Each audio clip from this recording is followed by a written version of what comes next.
ఈ నెల 17వ తేదీన చిలకలూరిపేట సమీపంలో ఉన్నటువంటి బొప్పూడి ప్రసన్నాంజనేయ స్వామి వారి ఆలయం ప్రక్కనే ఈ రాష్ట్ర భవిష్యత్తుని,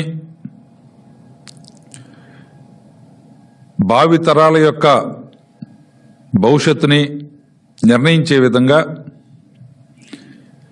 గత 5 సంవత్సరాలుగా ఈ రాష్ట్రంలో నడుస్తున్నటువంటి దుర్మార్గమైనటువంటి చీకటి పాలనని అంతమొందించాలి, దానికి ప్రజలంతా కూడా కంకణదారులు కావాలి అనేటువంటి మహాసంకల్పంతో తెలుగుదేశం పార్టీ, భారతీయ జనతా పార్టీ, జనసేన పార్టీల ఆధ్వర్యంలో ఉమ్మడిగా ప్రజానీకానికి ఒక దిశానిర్దేశం చేయటం కోసం సభను ఏర్పాటు చేయటం జరిగింది. ప్రజాగళం పేరుతోటి.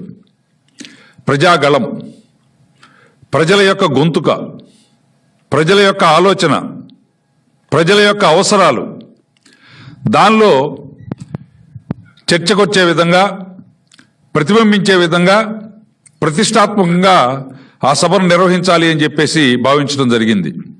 ఆ సభలో సాక్షాత్తు ఈ దేశ ప్రధాని శ్రీ నరేంద్ర మోడీ గారు, అదేవిధంగా మాజీ ముఖ్యమంత్రి వర్యులు, తెలుగుదేశం పార్టీ జాతీయ అధ్యక్షులు మాన్యశ్రీ నారా చంద్రబాబు నాయుడు గారు, జనసేన పార్టీ అధ్యక్షులు శ్రీ పవన్ కళ్యాణ్ గారు,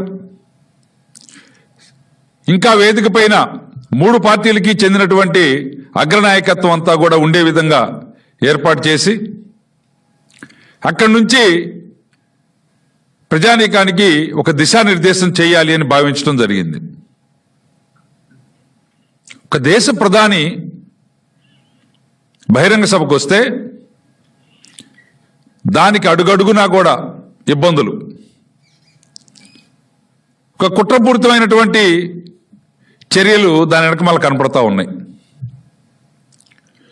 ఇక్కడ 2 విషయాలు ప్రధానంగా చర్చకొస్తా ఉన్నాయి ఈ రాష్ట్రంలో. ఈ సభ అనంతరం ఇప్పటివరకు కూడా రాష్ట్రంలో ఎక్కడ చూసినా చర్చ ఏంటంటే ఈ రాష్ట్రం ఎటుపోతా ఉంది,